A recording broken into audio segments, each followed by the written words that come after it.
Good morning, everybody. This is Steve Attarian. I'm here with Dr. Stephen Wilson. We've been discussing this morning already societal lack of health and lack of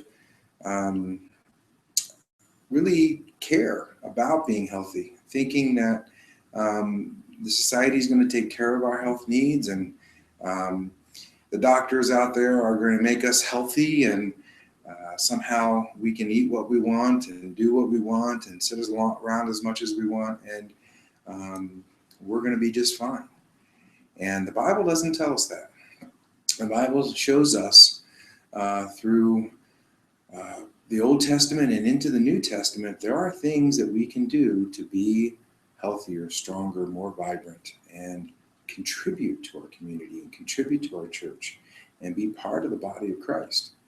And without those actions, those positive ways of thinking, doing, saying, we're going to be wondering why we feel so crappy, to be blunt. So good morning, Dr. Wilson. How are you today? I'm well, Steve. Good to see you. I am well as well. Good to see you. I know that you've got a little cough going on, and we'll forgive that hacking and the frogness of your throat with grace here this morning. The title of this today is eating healthier and having vitality with biblical principles.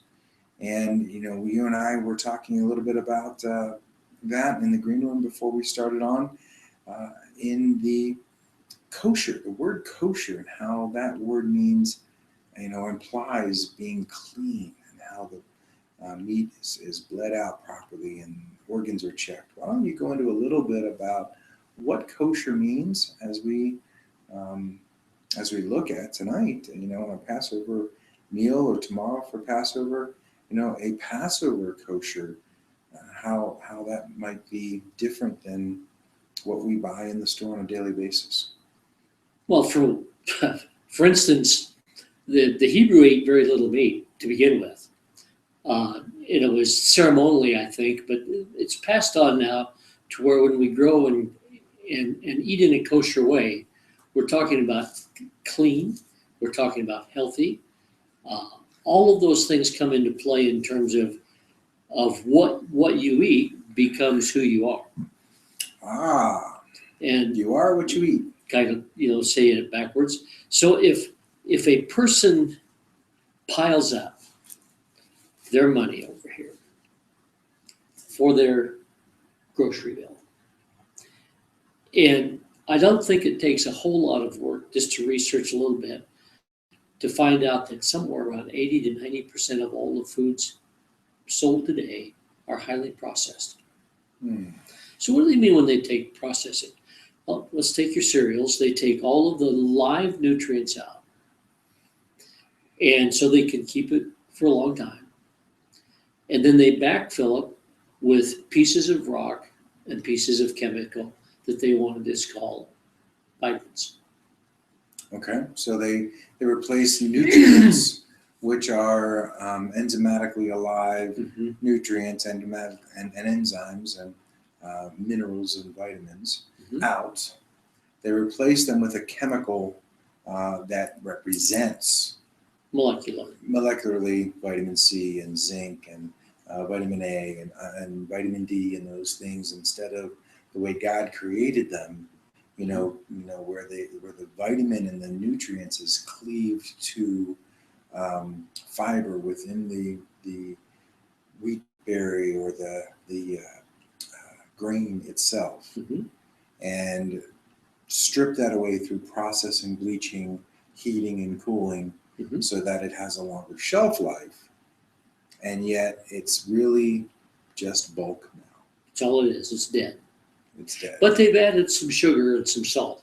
And it tastes good. Yeah. So their theory is if you like the taste of it, then you'll eat it.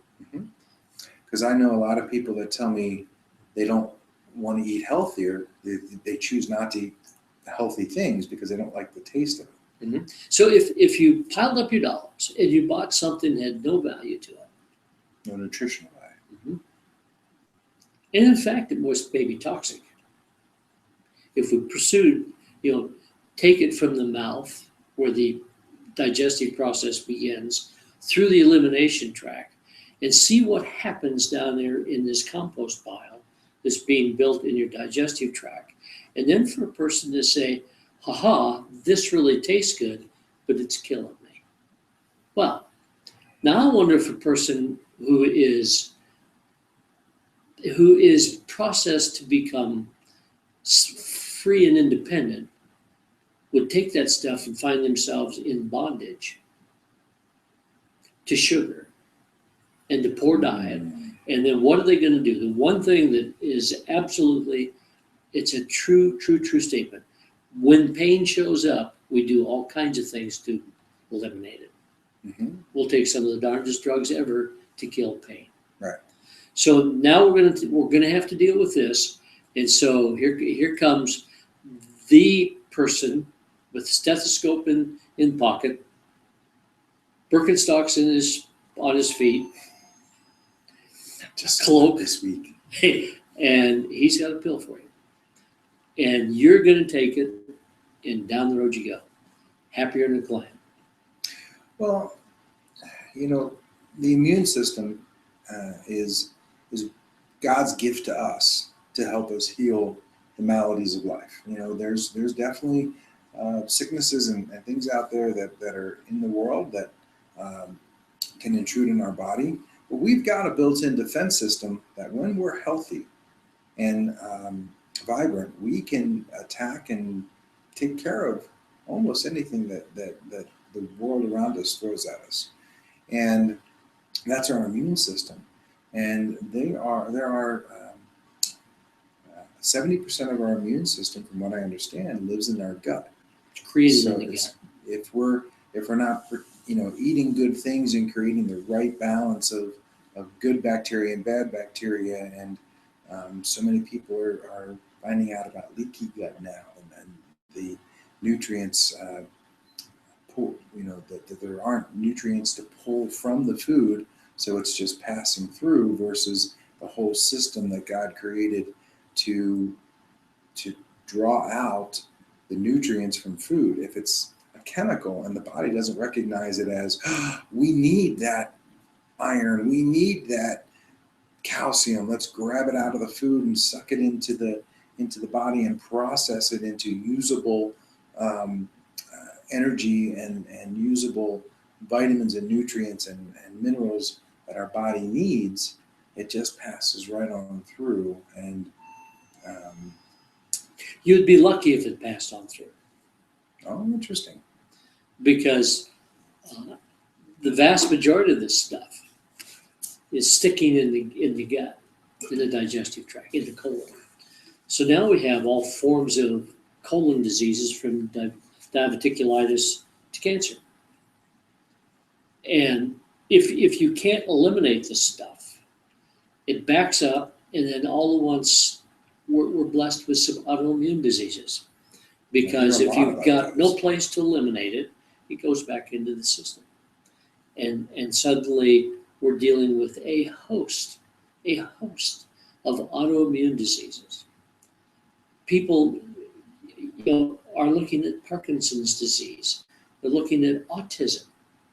All are being reflected back into the gut. One of the most incredible things is how much that we take in terms of depression. Now all at once, Dr. Candace Pert, I read her books a number of years ago, but she was the one that locked onto this first and showed that depression is directly related to the digestive system. Wow. So if you take the numbers and say, my gosh, if 50% of Americans are on antidepressants, Is it that high? it is that high. 50%? It is that high. In fact, I can't recall the lady's name, but she's a psychiatrist. She has gone to removing all prescription drugs and put people on probiotics, and she's dealing with depression.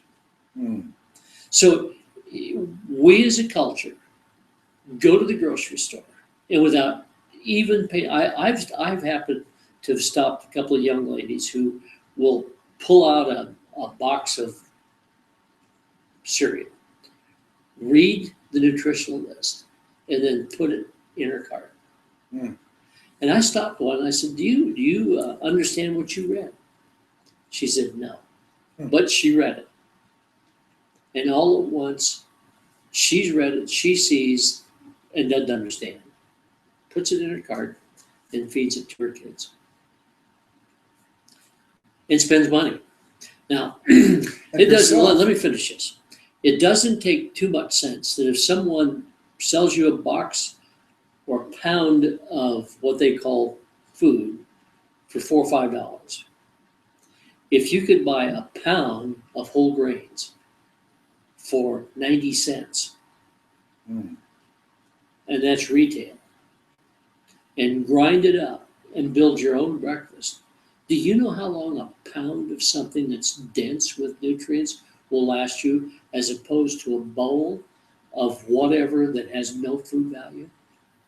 No, because I've not really tried it. I mean, I do make my own oats. I follow a recipe on one of your websites, courage2hope.com, for our oats in the morning with adding fruits and adding things to it, and it takes 20 minutes or so to cook that. Yeah. So if we just thought about the 20 minutes, all right, can you multitask? I do.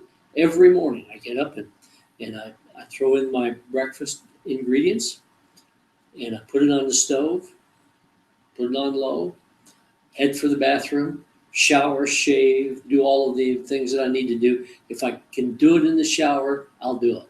That's fine. I love showers. When I walk out of there, my breakfast is ready. So, I fix a breakfast for me in that mode that costs no more than 50 cents. And that 50 cents is loaded with nutrients. It's loaded with organic foods. No more than 50 cents, Stephen. And I look at that. I even looked at, oats, which they're at Sprouts. It's a local farmers market type grocery store here. And there were oats. It was 99 cents a pound, and then there was a bag behind it that were organic oats at $2.99 a pound. Mm-hmm. And I looked at the two and just I made the decision to buy the standard oats instead of the organic oats, and I still have some left. I don't always give myself the time in the morning. I haven't given myself the gift of discipline and freedom to eat that healthy. I do eat healthier in the morning than I ever have in the past. A lot of times I'm grabbing a piece of fruit as I go out the door.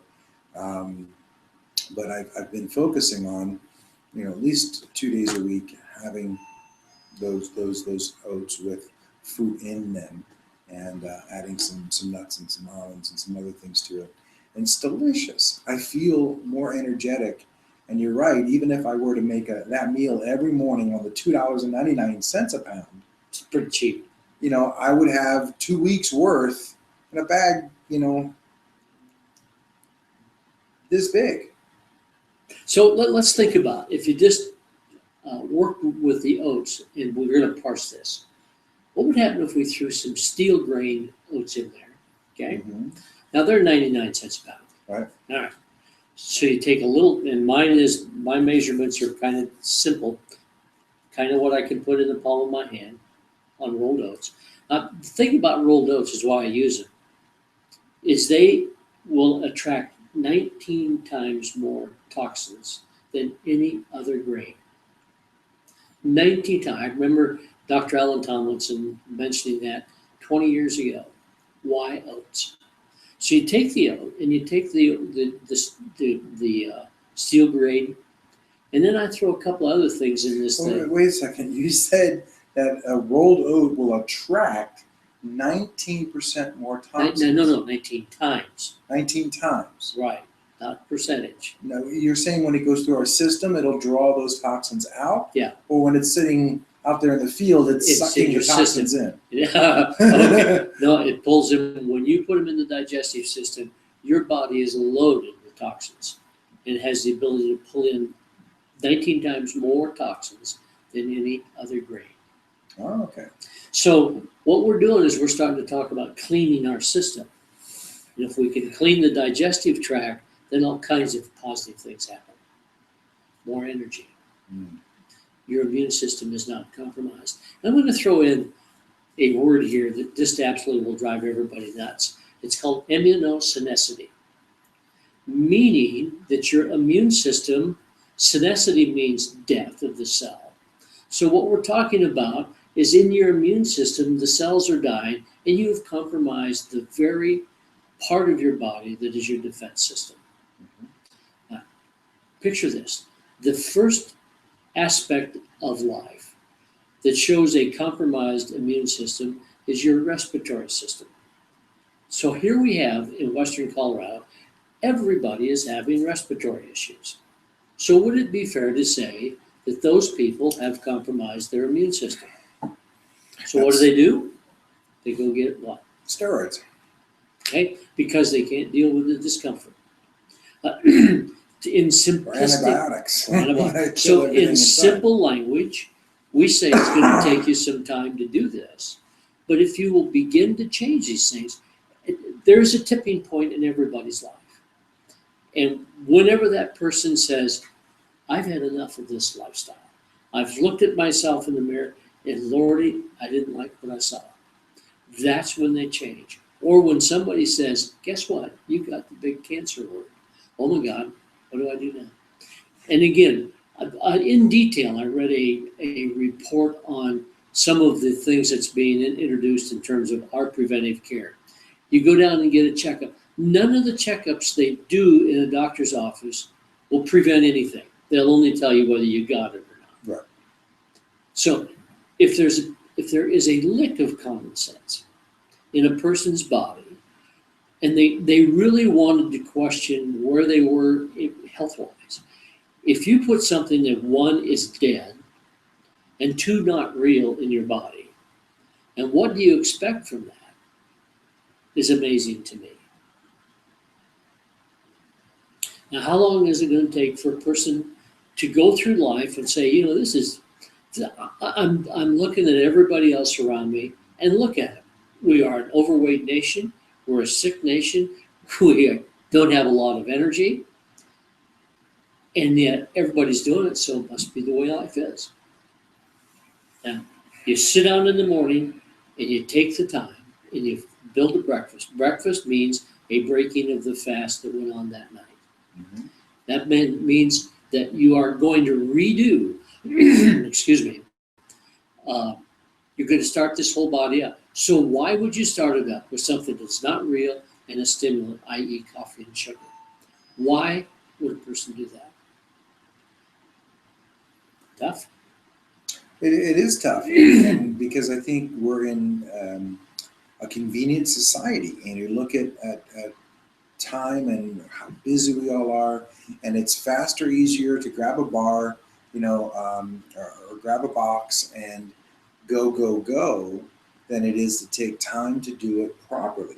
And that's an issue in a lot of life, not just our eating, but you were focusing today on eating, and to take the time and have the patience to focus on, just for me,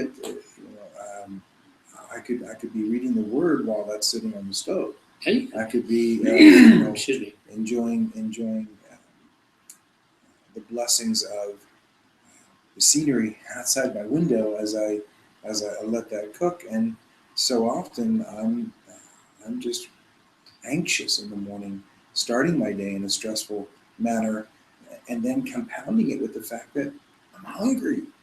I didn't take the time to feed myself well, so that I'm jumping off into the world, jumping off into my day, bringing anxiousness and stress because I didn't eat well. When I plan and I have a morning that I enjoy the Word, I enjoy a good healthy meal, and I enjoy sometimes a cup of coffee, sometimes a cup of tea, sometimes just a big old glass of good water. But it's the food that gives my body the feeling of I'll be okay today. I had a meal. Versus what am I going to pick up as I drive too fast down the road answering my email Not answer my emails as I drive, but You, what can I pick up on the way to my first appointment versus I've started my day well instead of I've started my day.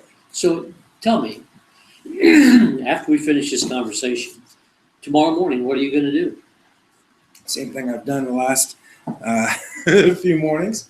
And I know today is a day that I did not give myself a good meal. And I did not give myself. How would you like to have someone come to work for you?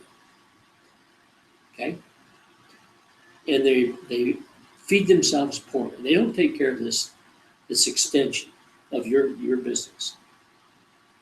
And have them go out representing you when they're poorly fed and their mind is thinking about food and they can't concentrate on their job. Would that be a good person to hire if you had a choice? I'll say no because that is the honest answer, but I can say that I've been in that situation many times. You may or may not know that there was a point in my life where I was well over 300 pounds. And I did not function well, though I did show up and was paid to work every day. Well, I'm just suggesting that if a guy could do at that level what you were doing, what would happen if you were really fit? If you were really on top of his game? Could he perform better? The numbers just, for instance, MIT did a study some 10, 12 years ago, and they took kids with 100 IQ points, two groups, and one they fed improperly and one they fed properly. Within the year, they measured their IQ again. The group that they fed properly gained 25 points in their IQ. And the group that they fed improperly lost 10 points. That's a 35-point spread. Now, let's see. You got a 100 IQ point measure, and you go to 125. That puts you in a pretty elite group. So here's a parent sending their kid off to school, and he can't concentrate because he's loaded up with sugar. And we're asking them to learn and to perform and develop a personality that is not always stressed and always angry. Well, I'm just asking some common questions of a person that is looking at the grocery store and saying, I love my children. I'm going to give them this food, without ever knowing what's in it. Starting to feel a little guilty? They should, because these kids are asking their parents to protect them. And their parents don't know enough to read the labels and then say, I don't understand what this is. Would somebody please tell me what calcium carbonate is? What is calcium carbonate? And it's the same thing that you make. Wrap up It's here in the same thing you make concrete from. Why would you put that in your body?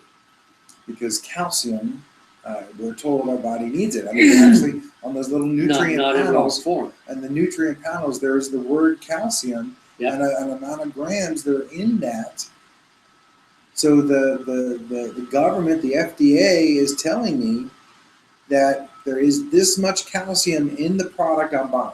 In rock form. Now, Steve, think about this. If you, as a company making money, can buy something by the ton and sell it by the gram, is there profit in that? Probably. That's what these people, these parents need to just, it's a common sense approach. And there is a biblical principle that's found in Proverbs that says, he who walks without common sense is walking with the dead and dying. Common sense. Please read and understand what you're putting in your body. But again, the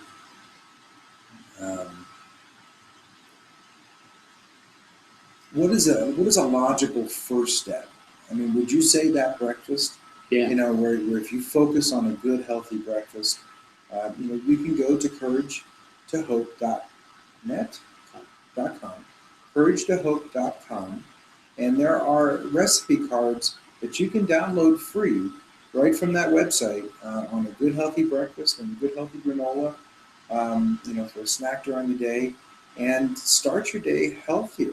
Start your day in a non-stress, non-anxious way, and start adding some nutrients to your life from good, good practices. And save 30%. And save 30%, because I think that's uh, a misnomer. A lot of people believe that it costs more to eat healthy. I can tell you that in the last month I have not only focused on eating healthy, I've focused on my cost and budget of eating. And I eat well and eat healthy way less expensively than I was when I would just go to the grocery store and fill a cup. Intimidation is a critical part of making monies. When a entity can tell you that it costs way too much to eat this over here, and you believe them without checking it, then probably your financial demise is in your own problem area. All you have to do is do 30 minutes worth of research, and you can come up with, someone's been kidding me. No, lying to me, and I bought it. So who's responsible for that? Just you and me. I'm only responsible for myself. And I do know that the companies out there uh, are more concerned about themselves and their profit than they are me.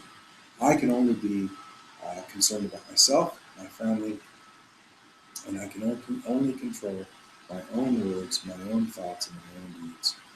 God does not allow me to control anyone else around me but myself. But you can have an effect on those people around you by becoming a disciplined example. Because everybody says, well, didn't you used to be 300 pounds? How did you get down to where you are? That is a time to say, I looked at principles. I looked at precepts, right? Mm-hmm. I looked at those positive, those absolutes that I dealt with, and I changed. That's when so the question that I would have is, what allowed you to get to the 300 pounds to begin with?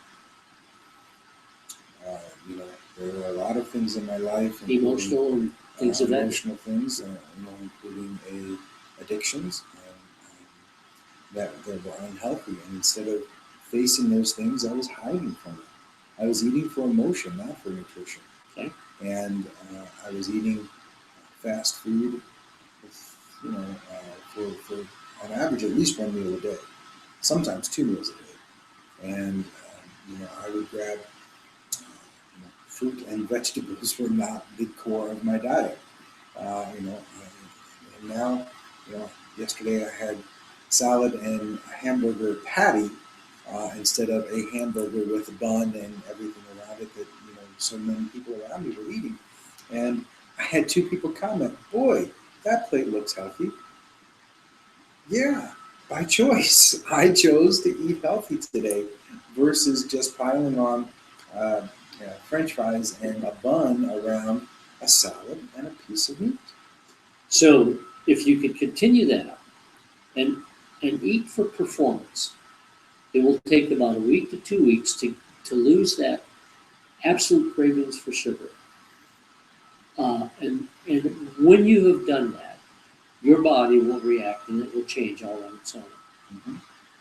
God created an amazing body and created guidelines in the Old Testament for us to follow. Those precepts can be found in Deuteronomy, Leviticus, Proverbs.